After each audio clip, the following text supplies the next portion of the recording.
Well, good evening, everyone. My name is Bhante Wade Bhuripañño here at Empty Cloud Monastery for the Wednesday evening live stream. Bhante Sudaso put this in as a guided meditation, so that's what we'll be doing this evening. And so without any further ado, we can go ahead and get into our, hello Bhumika, we can go ahead and get into our meditation postures. And Marielle as well, hello.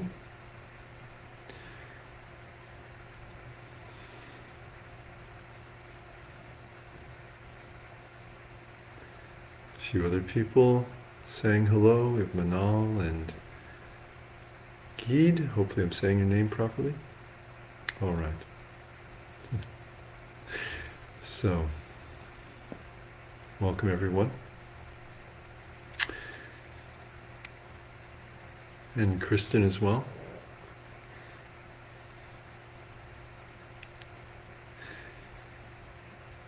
So, we can start by adopting our meditation postures.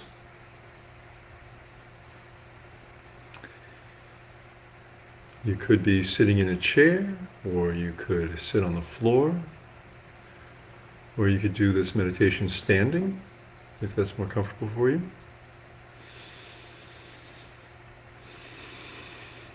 For those of you who are new to meditation, I could talk a little bit about the posture before getting into the meditation. It's quite traditional to sit on the floor. It's one possibility, and quite traditional to sit cross-legged. You may want a rectangular sitting mat and a smaller cushion to put it behind, to sit on, and sit a little bit forward on your cushion with your legs folded in front of you. You can cross your legs, but if you're new to sitting on the floor cross-legged, the easiest way is with one leg in front of the other. So if I can show it on the camera here, one leg in front of the other like this, so they're not crossed and touching. This will make it easier to sit for a while. Sitting in a chair, you can sit in a chair with your feet, soles on the floor in front of you. That's usually the best way, sitting like that and sitting upright. Don't want to necessarily be leaning back, unless you need to, because if we sit upright, that'll help us to be more alert during the meditation. And either way, whether you're sitting on the floor or in a chair, you can fold your hands in your lap or put them on your thighs or on your knees, just resting them there. The most traditional way to hold the hands is in the lap with one palm in the other, and so like this, and with the thumbs touching but arched, and then let them rest in the lap like that. The thumbs arched with the thumb tips touching each other, in order to help us be alert. I think what I'll have to do for the future is change the camera angle on this now that we're doing so many guided meditations. And perhaps it's something we'll be doing on a regular basis going forward. Change the camera angle on this so I can demonstrate the posture better. And similarly, if you're standing, you can fold your hands like that and have them centered just a little bit below your navel. You could let your arms hang at the sides if that's more comfortable, or perhaps in a Tai Chi or Qigong posture, a standing posture. It's very comfortable for you to stand for a while. A reason to fold the hands and have them at the center of the body is to help with centering the mind as well.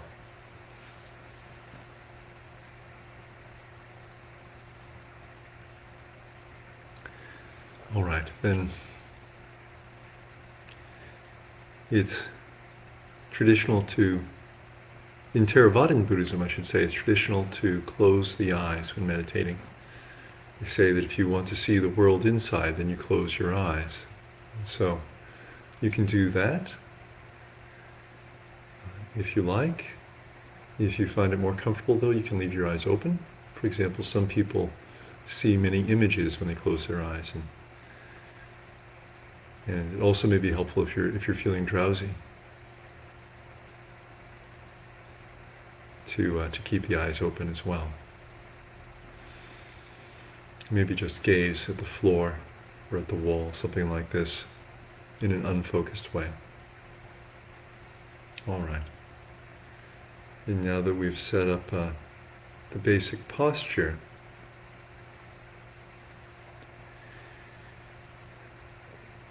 I'd like you to imagine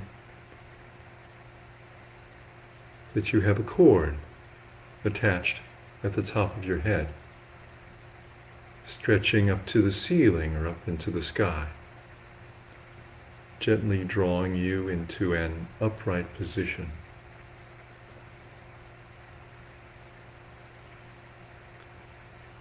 So you may feel the head lift just a little bit.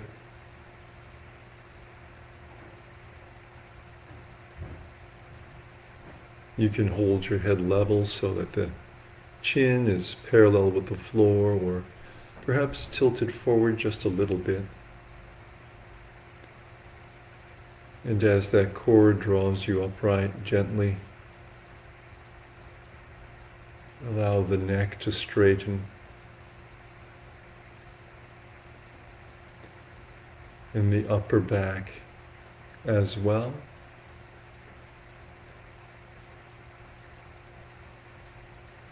And the middle back.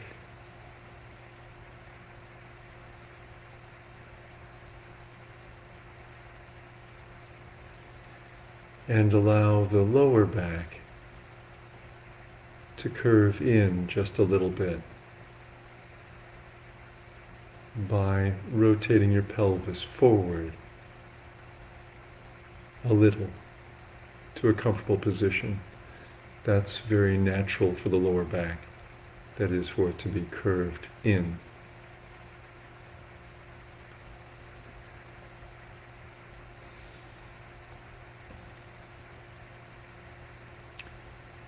And then we'll slowly travel back up to the crown of the head. Slowly bring our awareness back up there.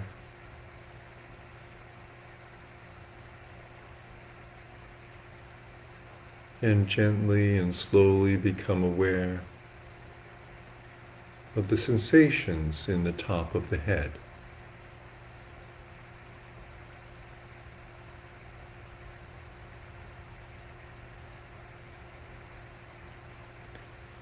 If it helps, you can lay your hand on the top of your head to draw your attention there, either for a moment or for a little while.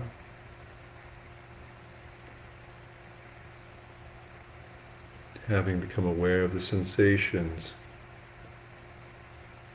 on the scalp and then inside the head.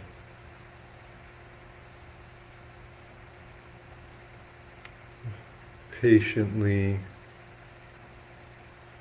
allow them to relax.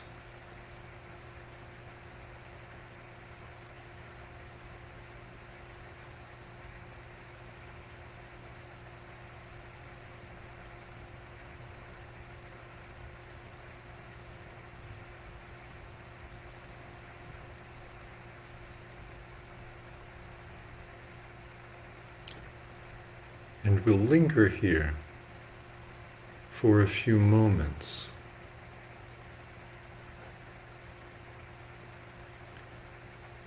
Paying attention to how the crown of the head feels.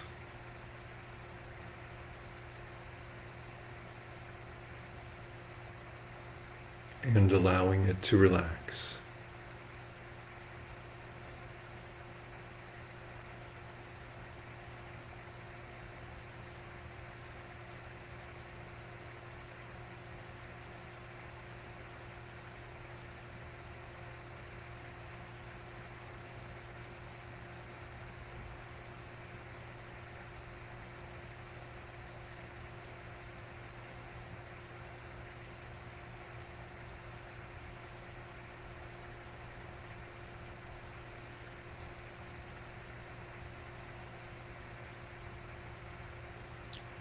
If you feel the mind wander, if you find your mind is wandering, just gently bring it back and patiently experience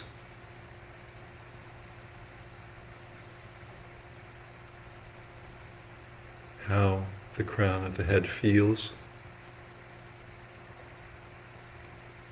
and allow any tension to dissipate.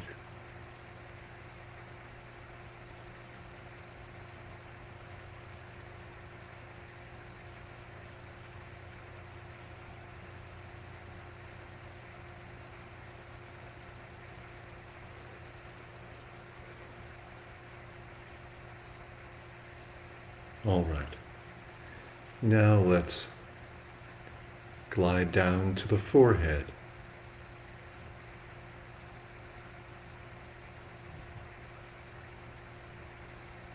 And see how it feels.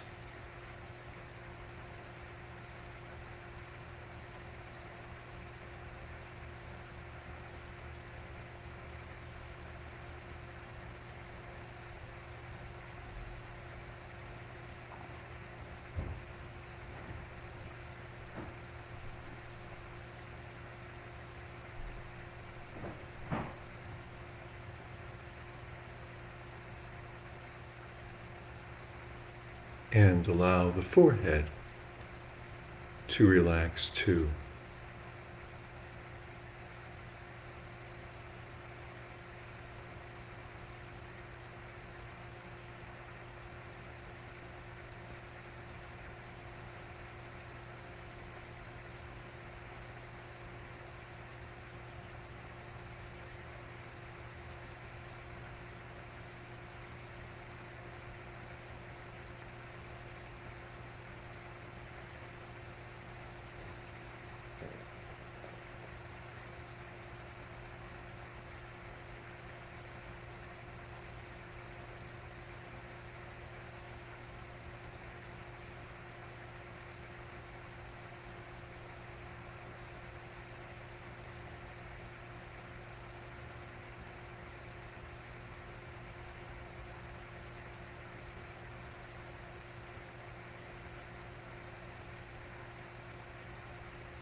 All right. We'll dwell here for another moment with the forehead, experiencing how it feels. If there is some tension there or unpleasant sensations, we may find that the mind draws back or turns away. And so it may take some gentleness and some patience. And we can have some compassion also.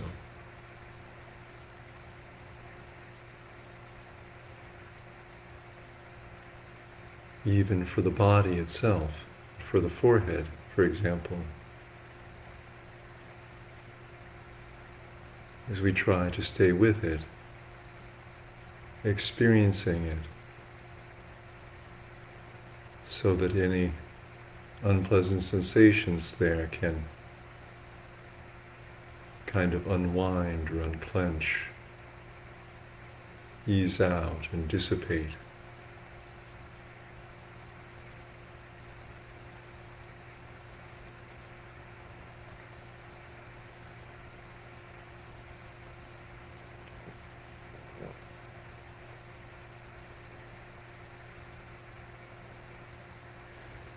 All right, then we'll move down to the temples, or one of the temples, whichever feels more comfortable to be with, and see how they feel too.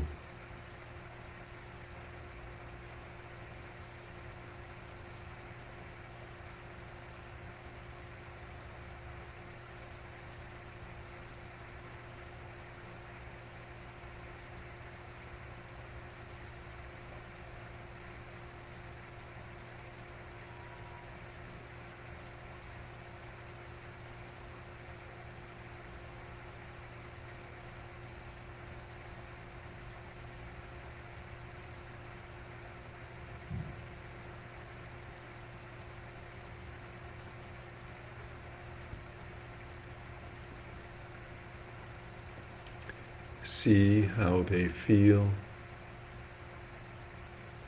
and allow any tension there to just ease out.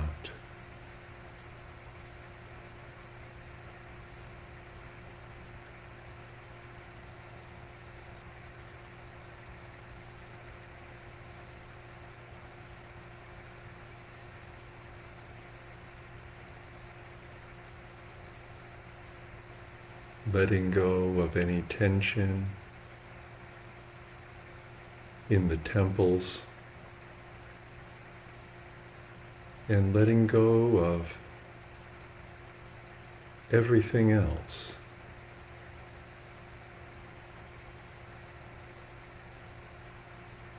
Just being with the temples and allowing them to relax.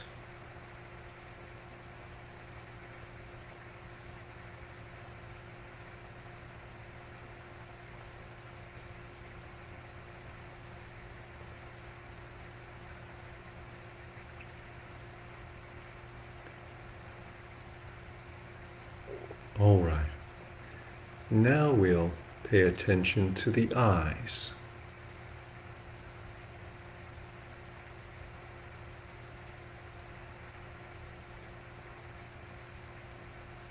Experience how they feel.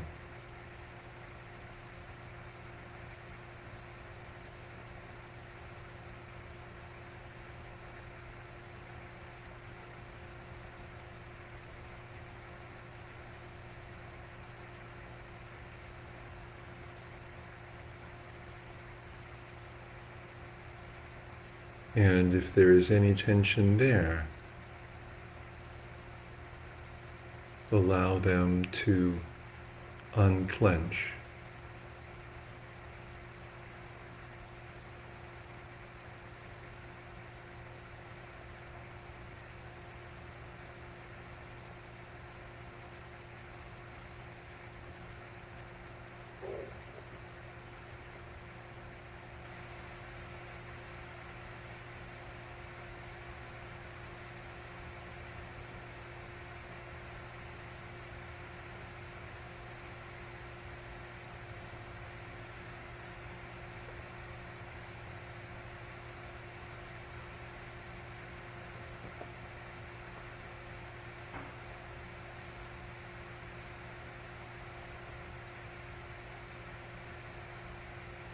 We'll dwell here for another moment at the eyes.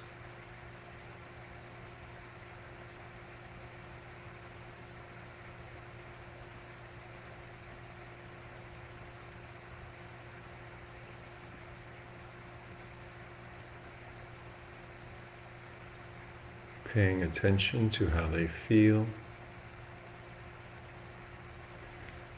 and allowing them to relax.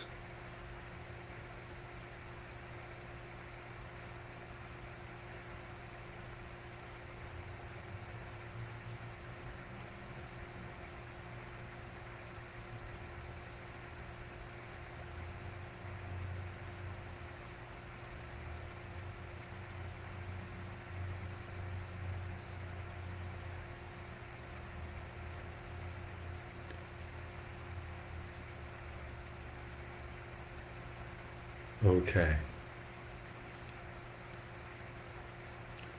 Now we'll pay attention to the lower half of the face. The cheeks and the area around the nose. The area around the mouth and the jaw. So pay attention there. And see how they feel, these areas in the lower half of the face.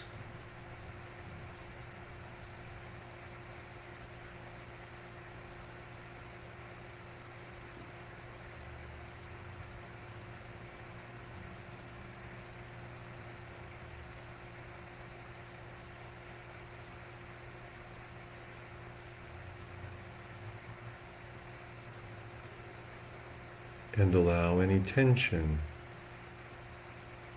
to just ease out.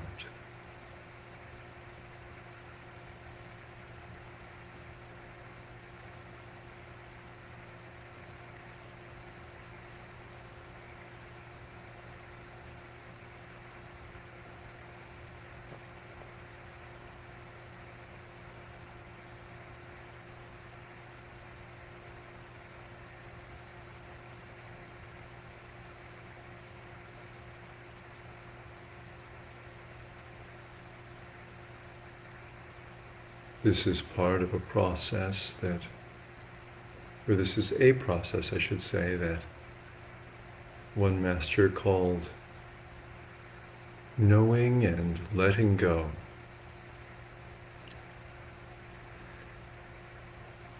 Applied to this, we're experiencing what's happening and letting go of any tension and uncomfortable feelings there. Knowing being an essential step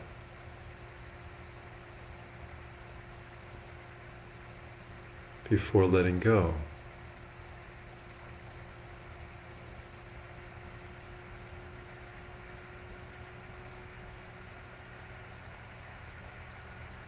And so we patiently remain aware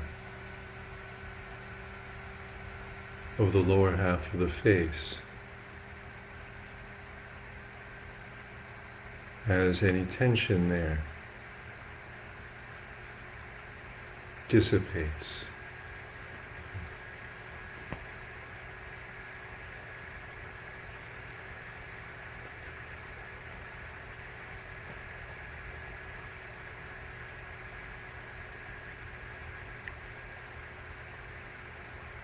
All right. And now we'll go down to the neck and the throat.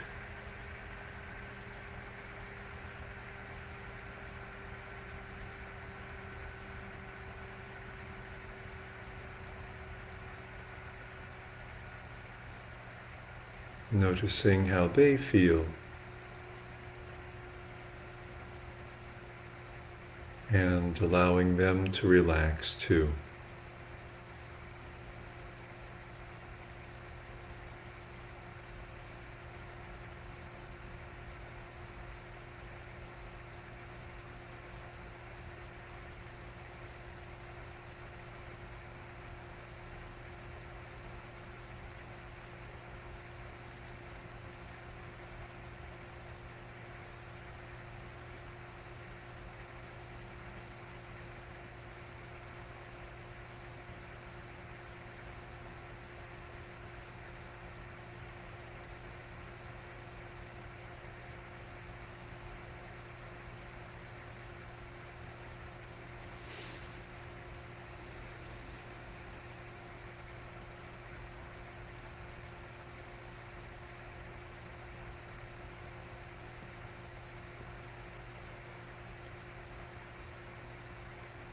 Just linger there at the neck and the throat, the front and the back for another moment.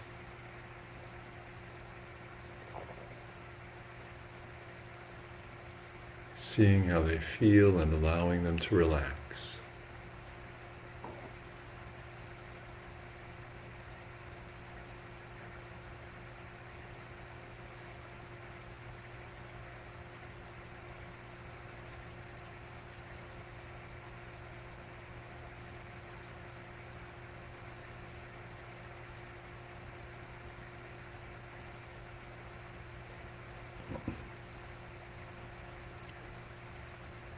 All right.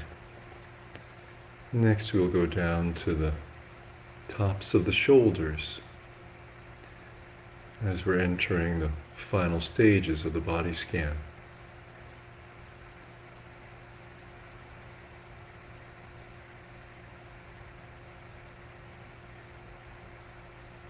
And pay attention there as well at the tops of the shoulders.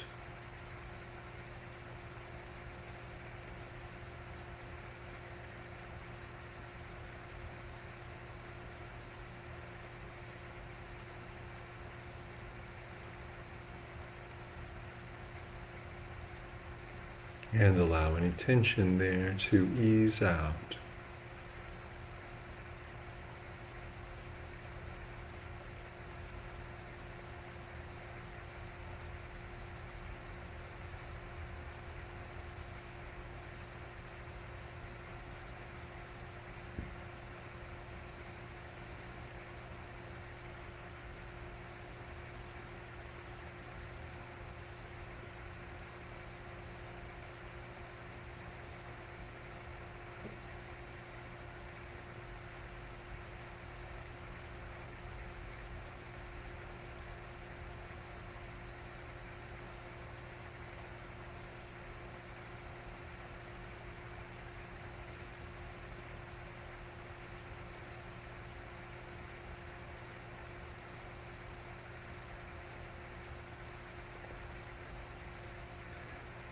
And as your shoulders relax, you can allow them to droop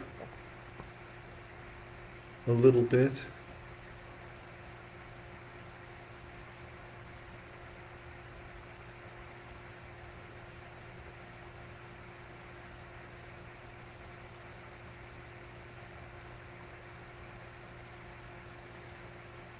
And then we'll pay attention to the sides of the shoulders and to the arms.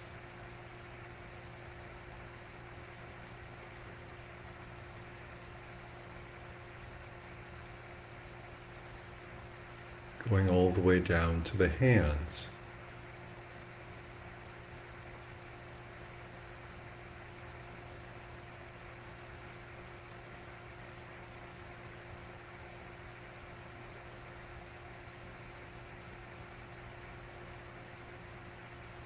Allowing any tension in these areas, in the shoulders, in the arms, in the hands,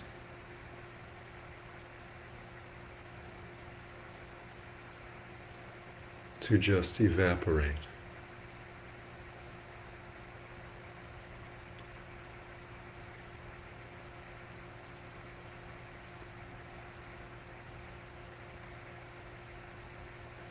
As we experience how they feel.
You might imagine any tension in your shoulders and in your arms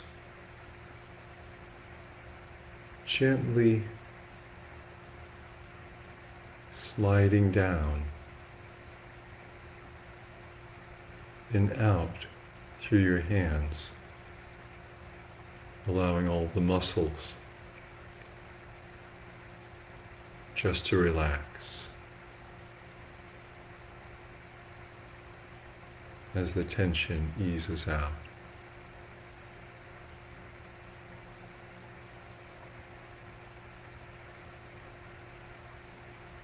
The tension slowly easing down and easing out, sliding down through the arms and then out through the hands.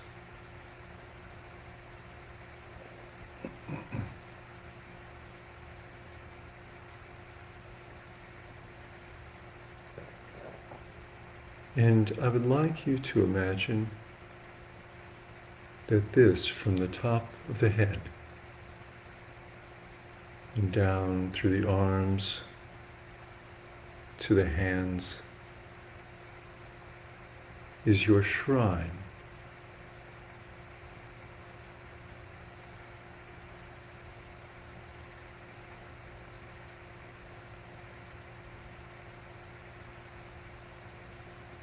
This is your shrine.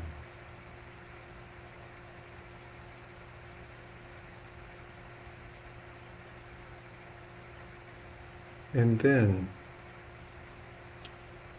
I would like you to imagine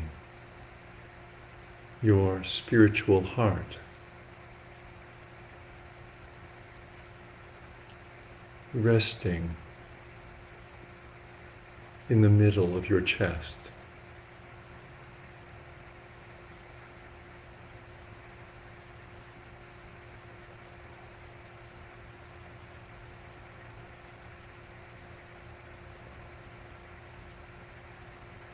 Allow your spiritual heart to come down from wherever it is,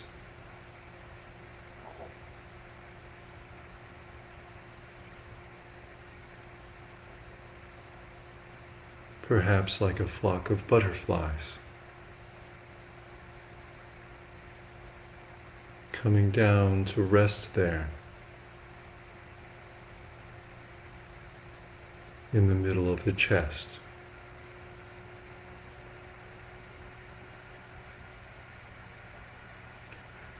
Perhaps at the front where you feel your breath rising and falling.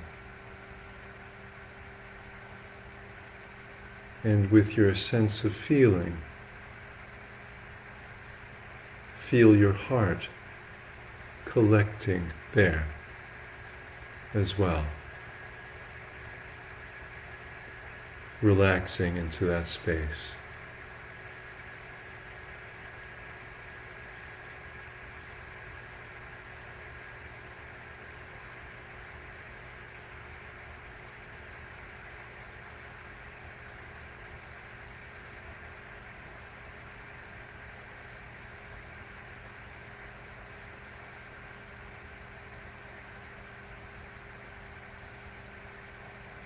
And experience for a few moments how it feels there.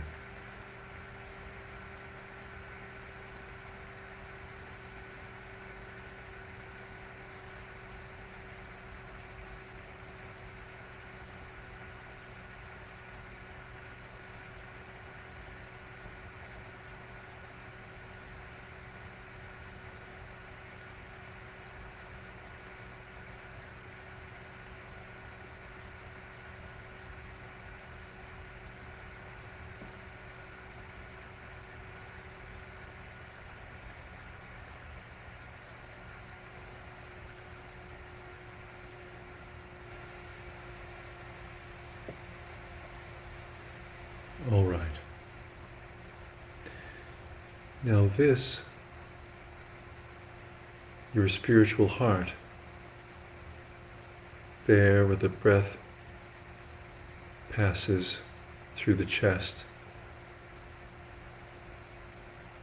is on an altar at the middle of your shrine.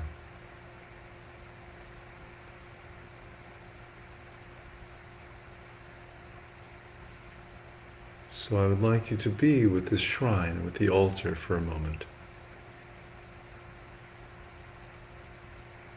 There, where the breath passes through the chest as well. And notice the feeling of them. And experience them.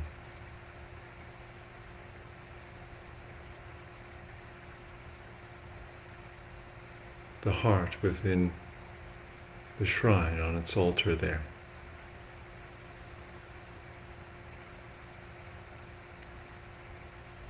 This heart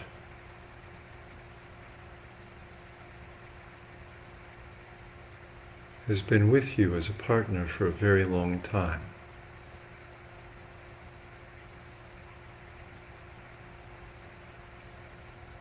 It has been your partner in the long round of rebirths.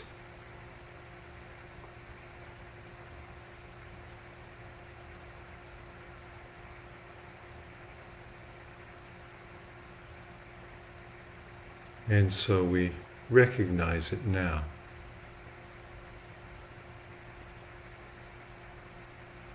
As someone who is very special to you.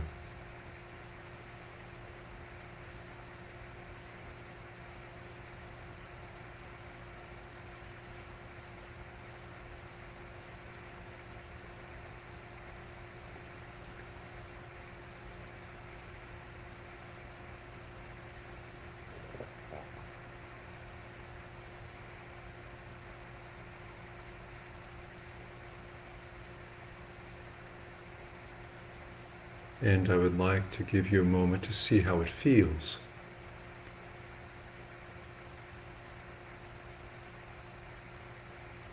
To see what it has to say.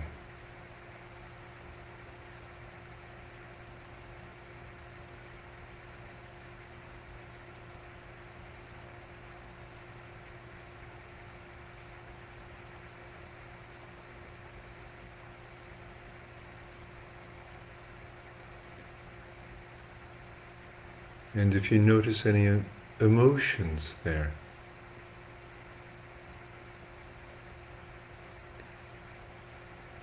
you can be with them as though sitting with a friend.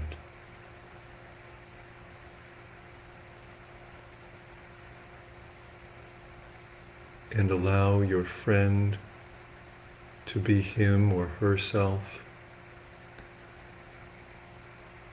and you to remain yourself as you sit there for them.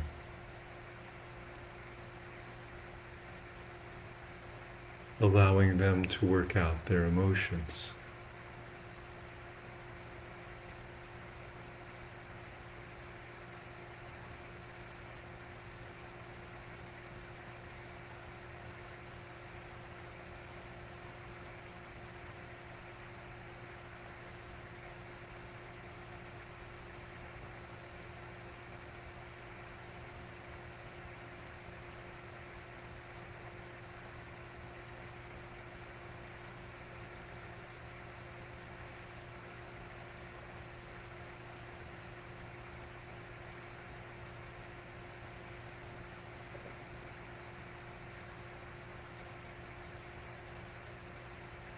All right.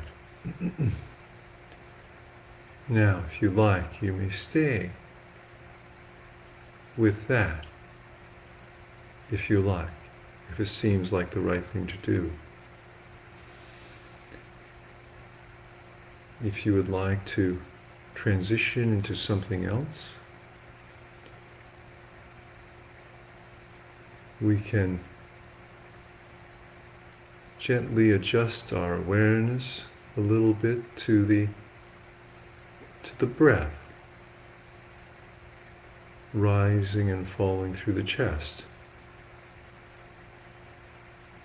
there at the heart.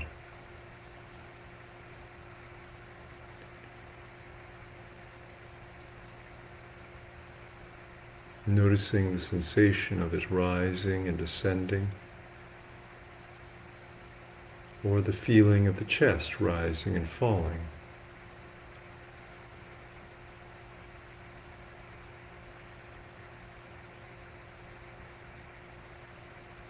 Allowing it to be what it is,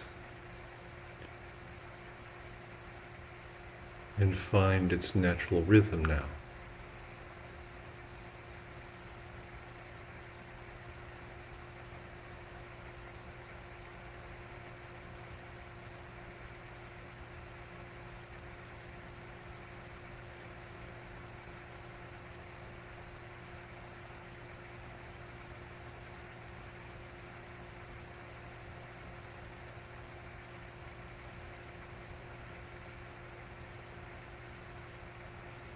All right. And now we want to try to hone our awareness, our mindfulness a little bit by counting the breath.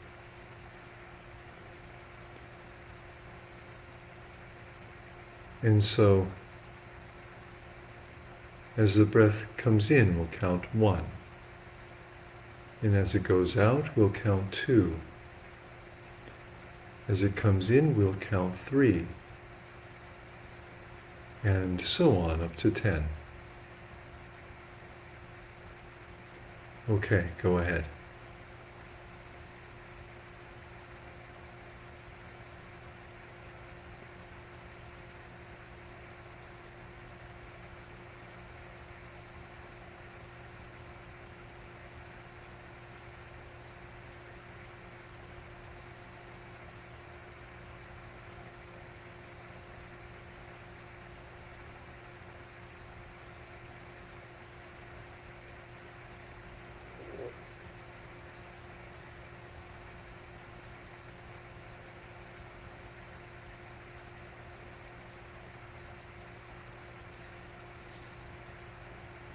All right.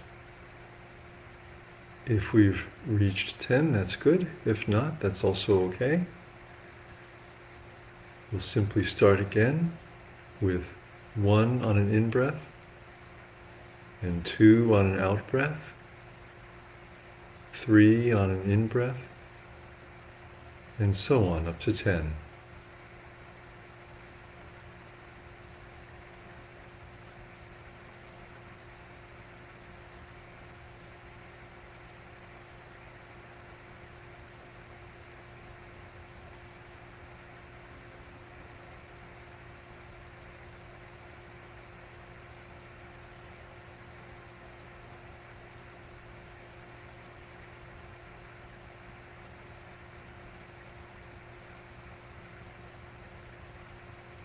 All right. Now once again, we'll start over again at 1. 1 on an in-breath, 2 on an out-breath, 3 on the in-breath, and continue on up to 10.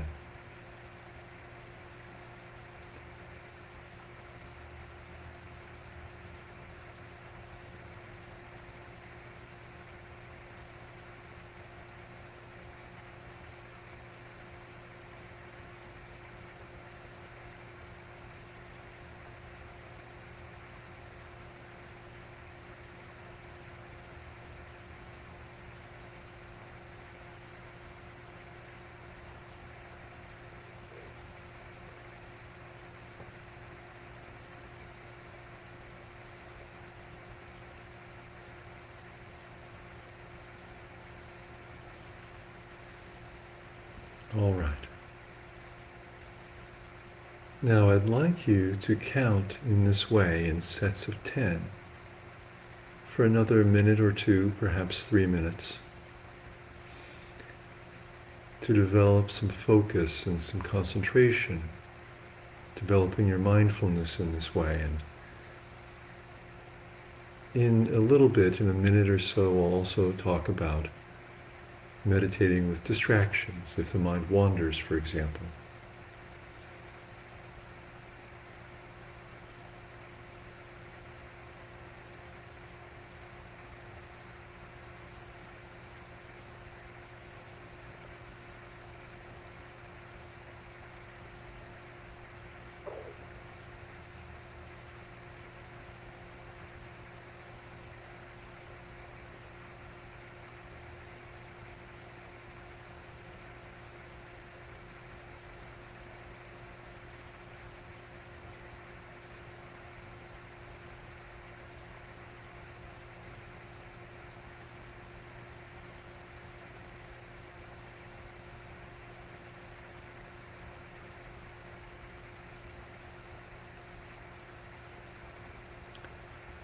All right, now, if you're able to stay with the breath, that's great.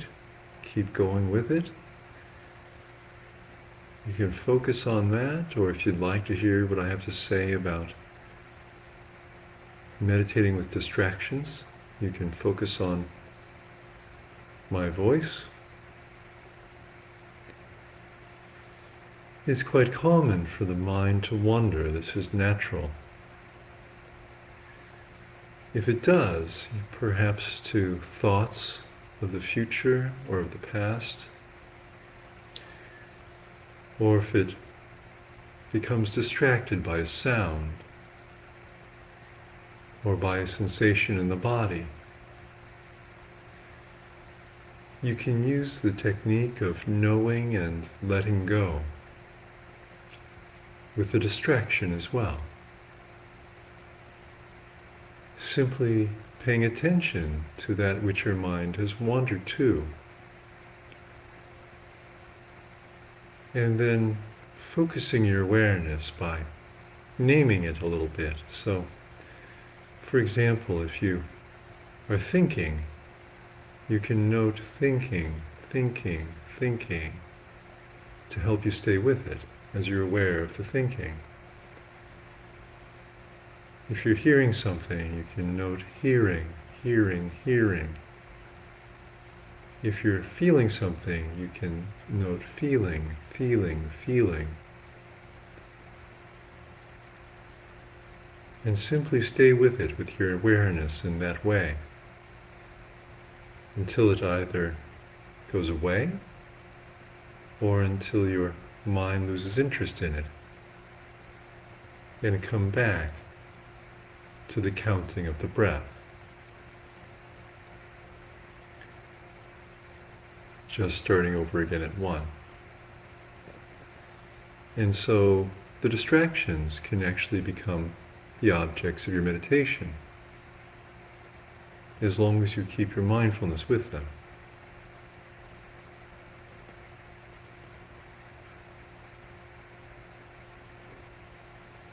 And then when the distraction goes away, or if your mind lets it go and loses interest in it, you can come back to the breath again.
All right.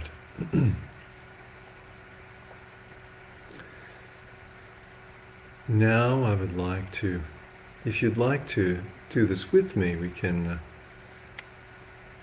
transition into some loving kindness meditation. You can stay with the breath as you like, or you can transition to some loving kindness meditation. And so I would like to ask you to think of someone you admire.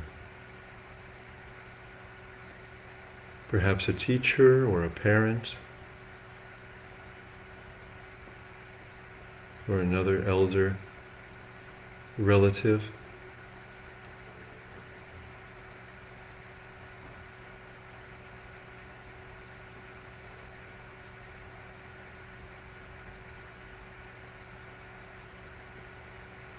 and think, may they be happy.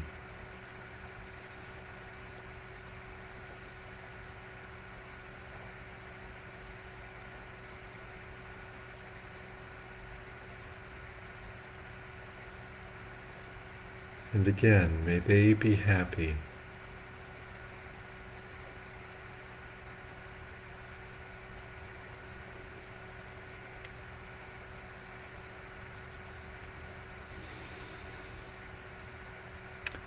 And I would like you to imagine that you have a bouquet of flowers.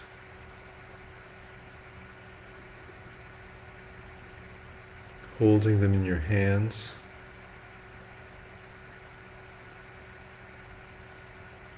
And I would like you to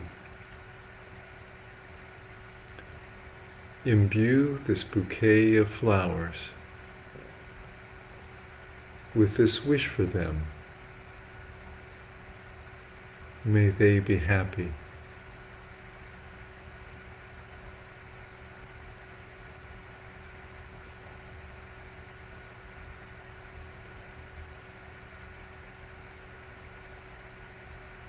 And the feeling of caring you have in your heart for them.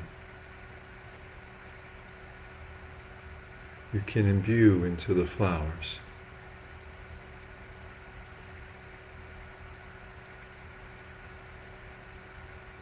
And then give this bouquet of flowers to this person.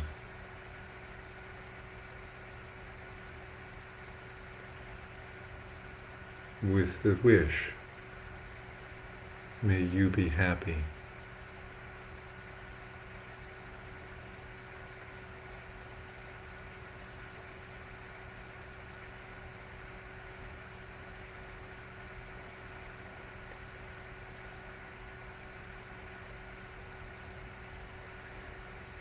And then I would like you to think of a friend. A good friend who is dear to you. Whether they're human or whether they're a pet.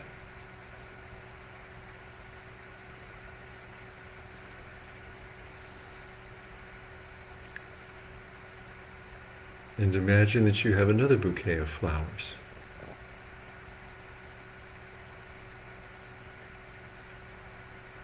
And imbue this bouquet also with the wish, may you be happy.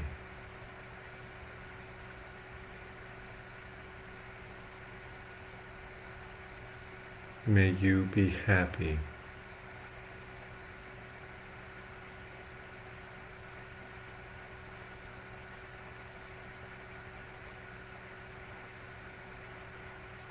And imbue these flowers with the feeling of goodwill you have for your friend.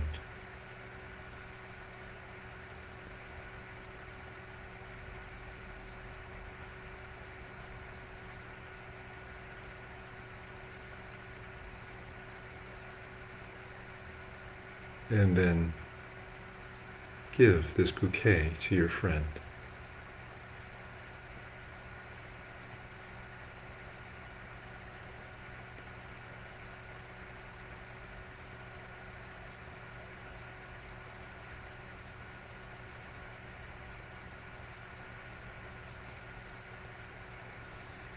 And then we'll choose another friend or another relative, perhaps a brother or a sister, another friend or a pet.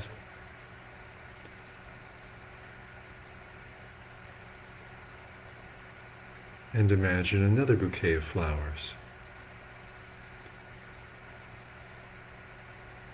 And instill in it the wish, may you be happy.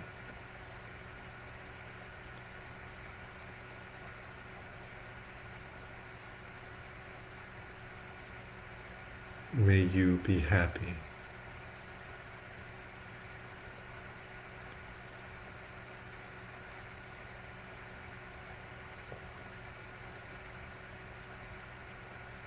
and imbue that bouquet with your goodwill and caring.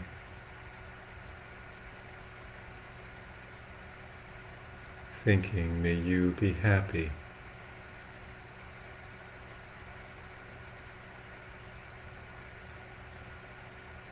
And give them this bouquet of flowers.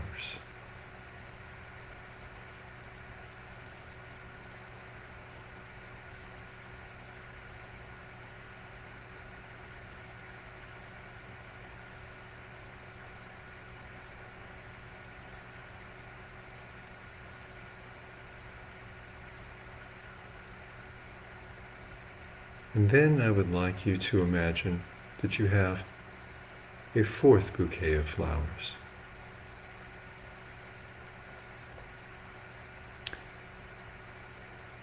This will be the last one, and it will be just as lovely and beautiful as the other bouquets.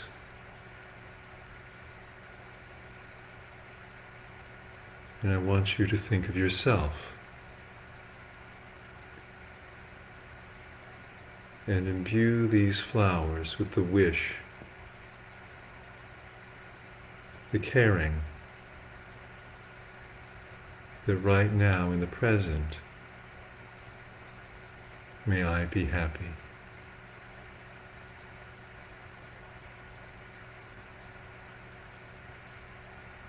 May I be happy.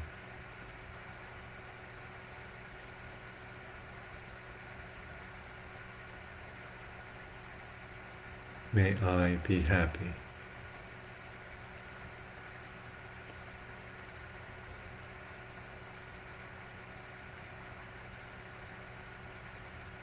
And bathing this bouquet in your goodwill for yourself, with this wish, may I be happy.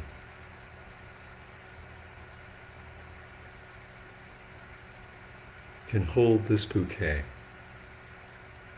for yourself and for your heart.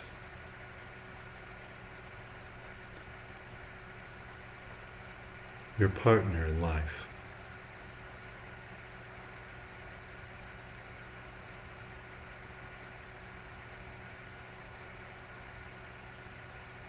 And you can present this bouquet as an offering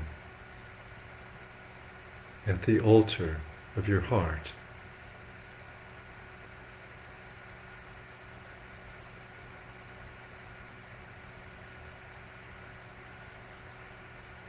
Placing it there in a lovely vase.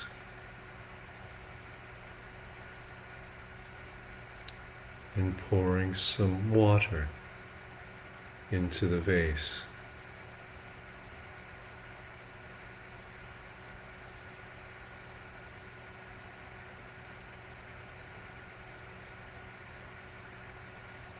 This love and goodwill, an offering to yourself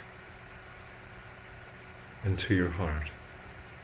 Thinking, may I be happy. May I be happy.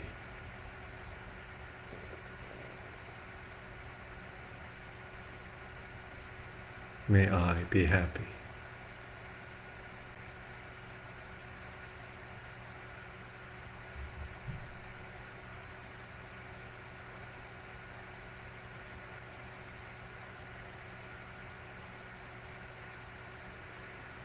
All right. Now I'm going to slowly draw the meditation to a close. But if you would like to continue practicing in one of these ways we've been doing, you can simply do so. Perhaps change your posture if you need to and settle in again and continue practicing.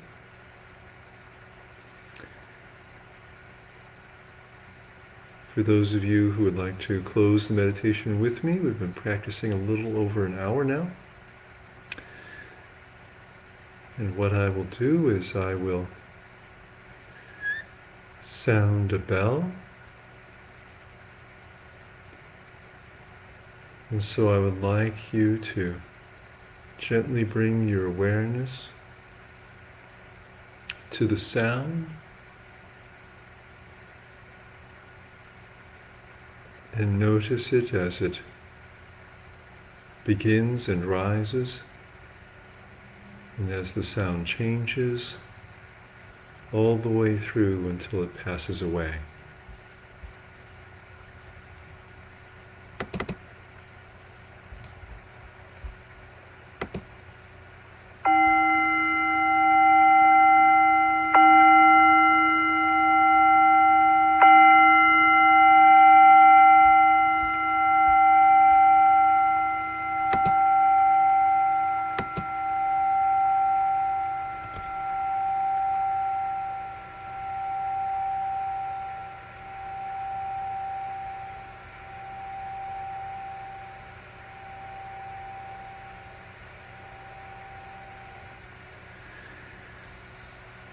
And then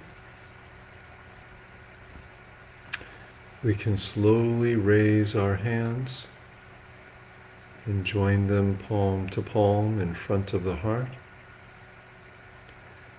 out of gratitude and respect for the meditation,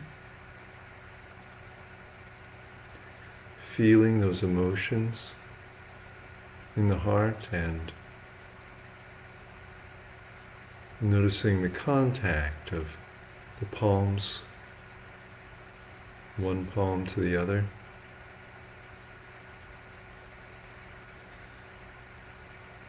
Then slowly and mindfully lower the hands again.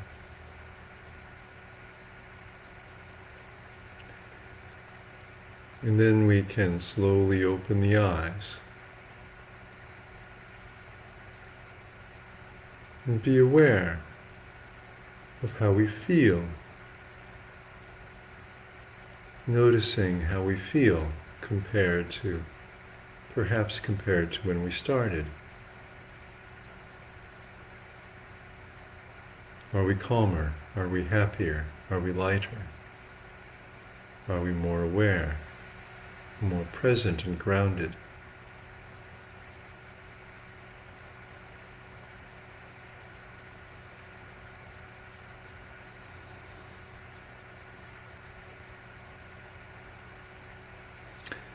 And maybe I'll say a few words and then perhaps take some questions if there are any after a little while.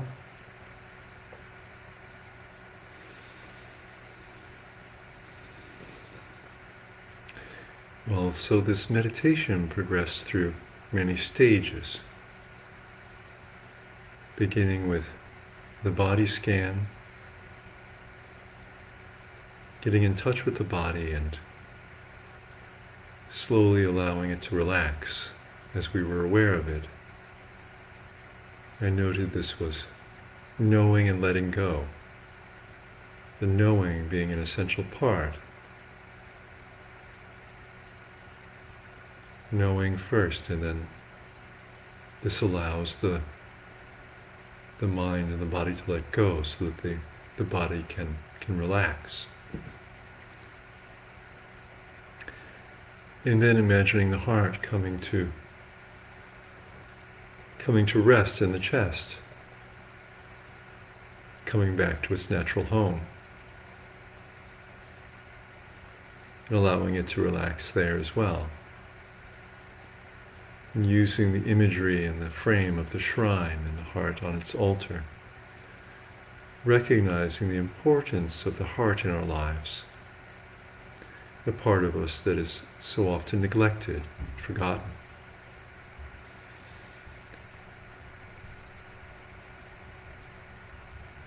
Our heart is our partner in life, as I noted. And it's also the one within us that initiates and sustains emotions. Whether we're feeling positive emotions or emotions that are suffering, they arise right there in the heart. It's the heart itself that initiates them.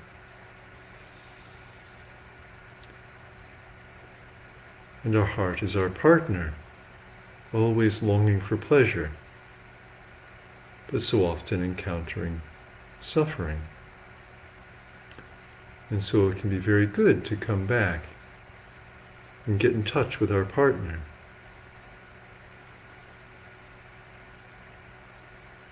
Recognize its importance in our lives. Give it a chance to relax, to rest, and to see how it feels. And allow it to let go as well.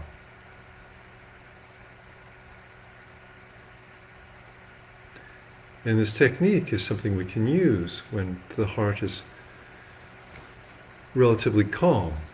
So going through the preliminary stages of relaxing the body and then imagining the heart coming back to rest there, allowing it to relax into the chest. We've gone through some stages of calming, and then it may be possible to sit there with any emotions that are arising. Emotions can be difficult objects of awareness to be with mindfully.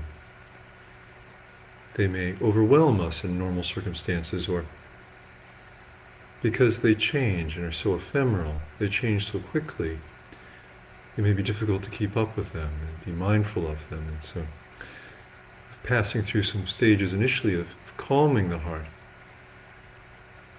can help us to be with our emotions more easily and to see what's happening there.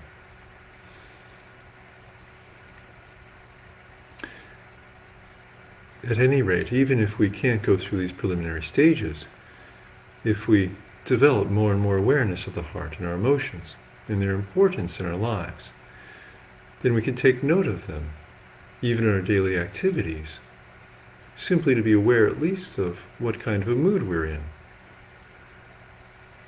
and what turns the heart is taking as events in our lives unfold, so that we can capitalize upon positive moods and emotions and beware of moods and emotions that might be unskillful. If we know at least, for example, that we're in a bad mood, this can help us to think about this a little bit and be aware of what we might say or do. Or we might do something like take some time out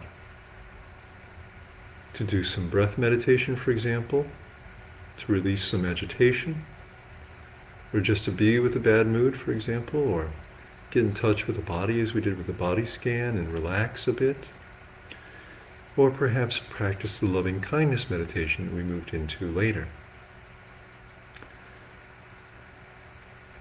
That's, for example, if we're in a bad mood. Also, these steps can be very helpful if we're experiencing some anxiety. Breath meditation can be very good for this. Loving kindness also. And over time, you'll see what works for you. And have a sort of toolbox that you can turn to to help the heart develop in skillfulness. Listening to the heart to see how it's feeling. Your partner, and partnering with it to develop mental states that are less challenging, less suffering, and more skillful.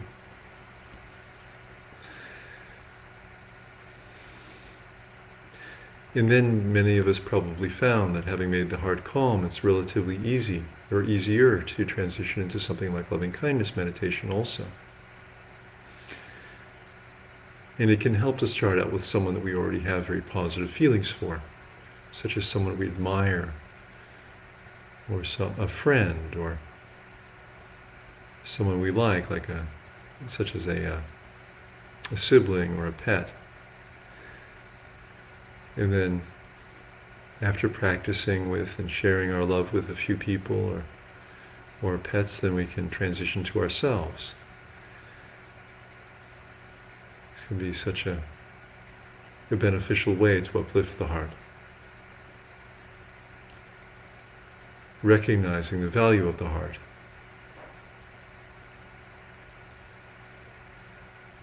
And uplifting it.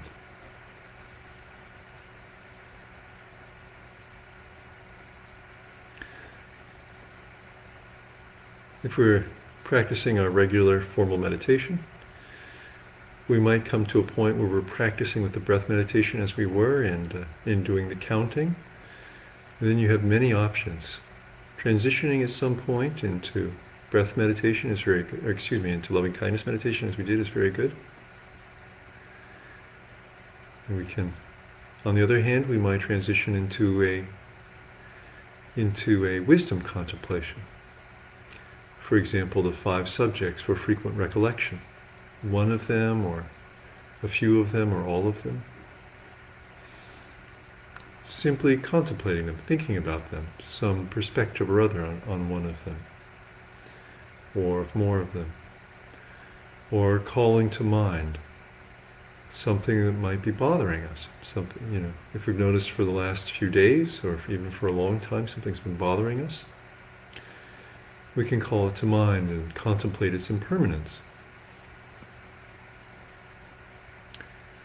Considering that there was a time before this was bothering us.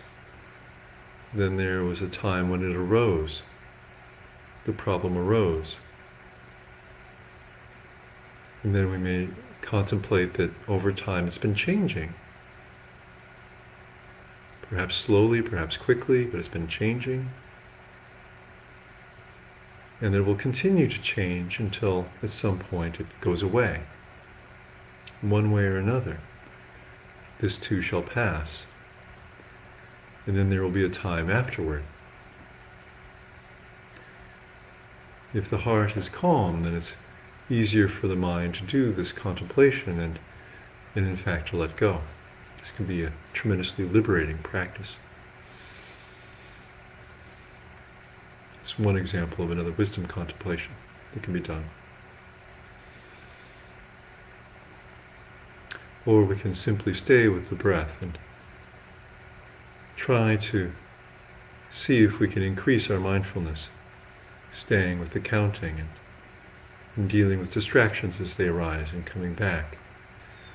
And in fact, if distractions arise, using them as opportunities to enhance our mindfulness, to continue developing our mindfulness by staying with them. All right.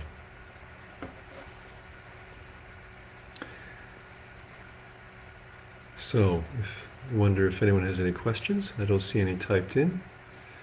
Maybe we'll give another minute.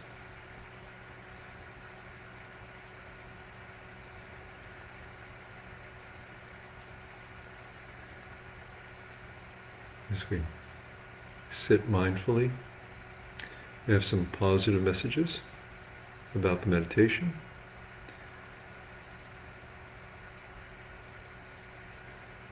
James and Miguel voicing their gratitude for the meditation.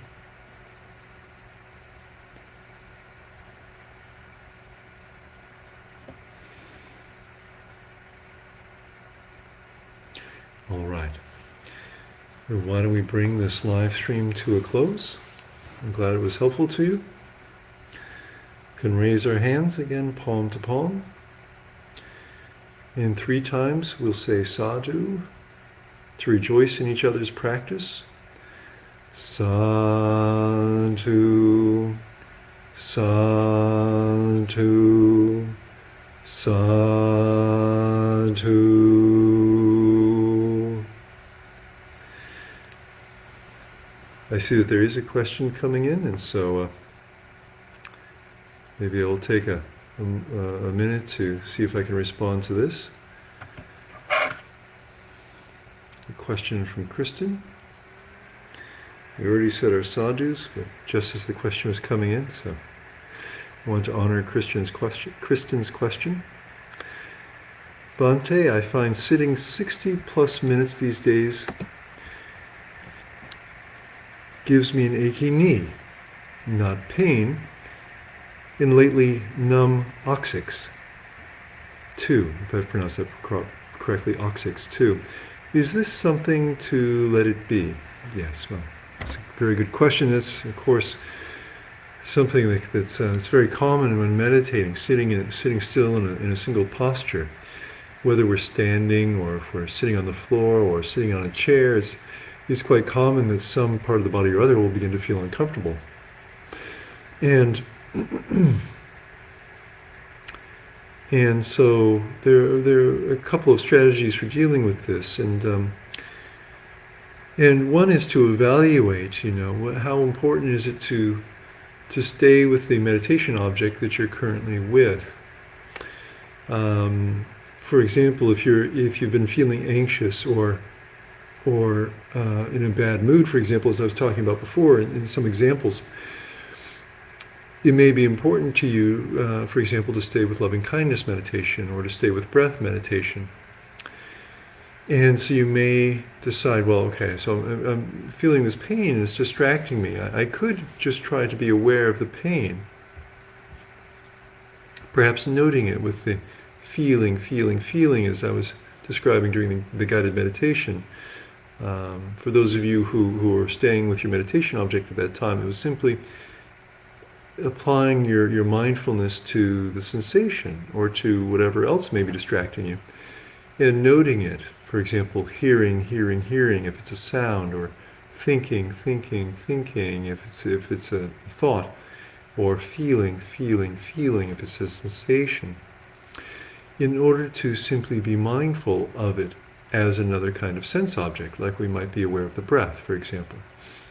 In this way, we use what might be considered a distraction as a meditation object for the time being, and continue developing our mindfulness until the distraction goes away, or until we lose interest in it, until the mind kind of naturally lets it go, losing interest in it, and then we come back to the meditation object we were originally practicing with.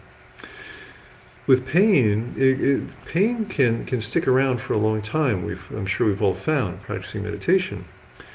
And if we feel like we don't need so much necessarily to stay with the meditation object we've been practicing with, we can use the technique I was just describing and stay with it and see what it's like. What commonly we find is that the body relaxes so that the areas around the pain relax. And we may find that this eases the pain quite a bit. We also may find that our emotions kind of settle down. Any annoyance or agitation or concern we might feel about the pain, we may find dissipates. And then just experiencing the pain or the discomfort, we may find that actually it's much more bearable. That actually the emotions are a much larger part of the problem than we might initially anticipate. And simply being aware of the discomfort allows the emotions to dissipate, and also may allow the body to relax quite a bit also, and the pain becomes much more bearable, and we can be with the pain mindfully. And this can be really very good for our mindfulness. We learn some wisdom about emotions and about the body, and also because pain and discomfort can be such a salient object, and it can be relatively consistent, it can be relatively easy to keep the mindfulness with it. And then we can find that actually when the meditation period is over, that our mindfulness is stronger than it was before. And so many meditators have turned pain and discomfort in the body to their advantage in this way, and found that actually pain can be a real blessing if you want to develop strong mindfulness.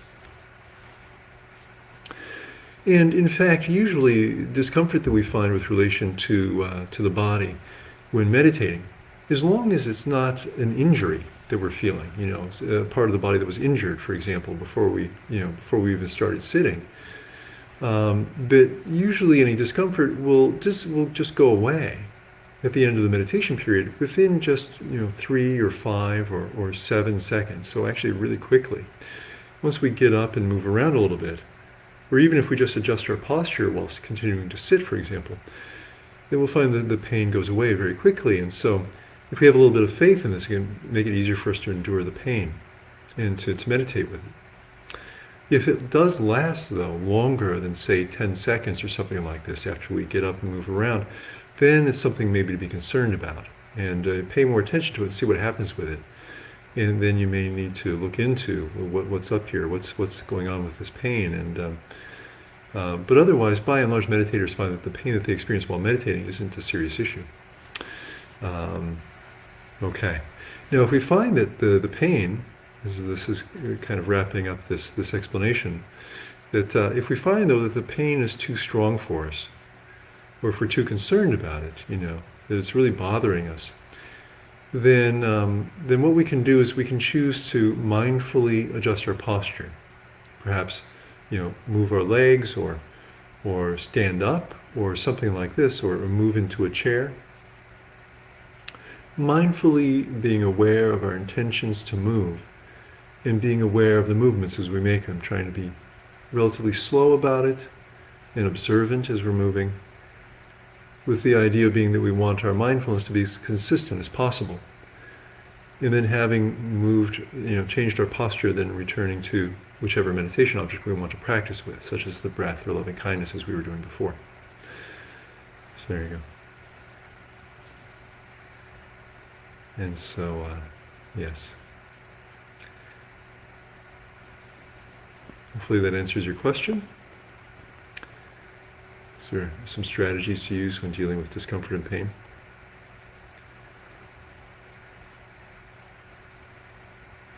Okay, good. Kristen's saying her pain doesn't stick around when she stands up, and it's not from an injury, so these are good signs. If you want to try developing your mindfulness with pain, this can be a very good learning experience, because one thing about pain is that it's something that's it's a natural part of life, and it's something that we find ourselves in at some point or other, whether or not we meditate. And it may very well be that we'll find ourselves at some point or other in our lives experiencing pain that simply won't go away, kind of no matter what we do. If it's just a pain while we're meditating, it's actually quite fortunate that simply adjusting our posture or standing up and walking away, the pain will go away. But it's quite likely in our lives at some point we'll experience pain that won't change that easily, that won't go away. And so having the skill of meditating with pain can be extremely valuable to help us endure pain and to handle pain well, gracefully, and for it not to be such a distraction and a burden for us when we do experience it.